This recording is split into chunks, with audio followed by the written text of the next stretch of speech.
Peniadaan ambang batas pencalonan presiden atau presidensial threshold pada pemilu serentak 2019 dinilai akan mampu menekan praktik politik transaksional.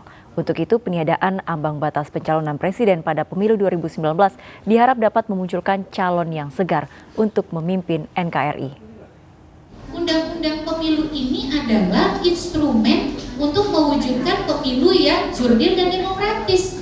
Ketika pendekatannya adalah tarik-menarik kepentingan partai, seolah-olah kualitas pemilu yang jurdil demokratis bisa kita negasikan. Nah, kalau ini yang menjadi pendekatan, maka kita tidak akan pernah kemudian mendapatkan kesepahaman yang bisa merealisasikan tujuan pemilu. Padahal di tujuan pemilu yang mereka rumuskan, itu di dalam pasal 4 RUU yang usulan pemerintah, satu, memperkuat sistem presidensil.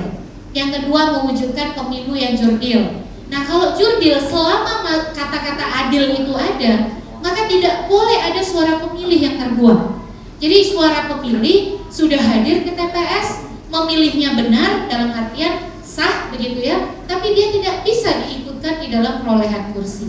Jadi prinsip keadilan itu mestinya ketika dia masih menjadi tujuan di dalam penyusunan para pansus itu mestinya juga harus peka. Jangan memaksakan egosentris partai masing-masing untuk memonopoli proses politik di 2019 ya. Nah, yang kedua terkait dengan parliamentary threshold. Parliamentary threshold itu hakikatnya kalau bicara keadilan memang tidak perlu ada, tetapi ada satu proses memang proses politik yang ada ini harus demokrasi di Indonesia ini harus melakukan percepatan konsolidasi secara lebih baik. Nah, parliamentary threshold itu salah satu cara yang dipakai untuk mengkonsolidasikan proses demokratisasi. Enggak ada plus-nya, minusnya banyak. Minusnya mana, plus-nya enggak ada sama sekali begitu ya. Kalau undang-undang pemilu, oleh karena undang-undang pemilu ini kan sudah bola-balik kita bikin ini kan, setiap pemilu kita bikin undang-undang, setiap pemilu kita bikin undang-undang. Jadi ini menjadi bisnis as usual aja gitu kan. Ada pemilu ya kita bikin lagi, kita ingatin lagi, ya itu doang.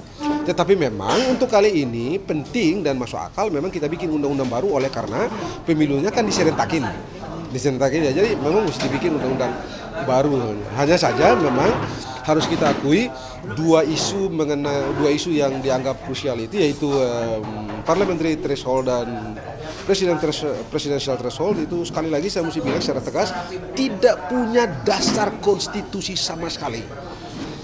Menurut pasal 22C Undang-Undang Dasar 1945 dan disebut pemilu itu yaitu memilih anggota DPR dan memilih presiden. Nah, sekarang kalau cuma satu partai cuma dikasih hak untuk memilih anggota DPR, apakah itu disebut pemilu? Tidak kan? Itu aja gitu. Terbuka, sistem sangat terbuka itu dimungkinkan orang yang tadi saya secara bercanda mengatakan tidak hanya kualitas dan kapabilitas tapi isi tasnya yang paling penting. Jadi dia begitu isi tas yang penting, dia di DPR tidak mewakili kepentingan partai, tidak mewakili masyarakat, juga dia mewakili kepentingan dirinya sendiri karena dia merasa masuk dengan isi tas itu. Nah, ini yang nggak boleh terjadi. Pendidikan internal kader itu penting sekali. Jadi itu yang kami siapkan. Kami tidak mau kemudian melakukan desakan itu kepada pansus ya, tapi kami ingin ngikutin apa yang ada dan kami siapkan semua opsi-opsinya.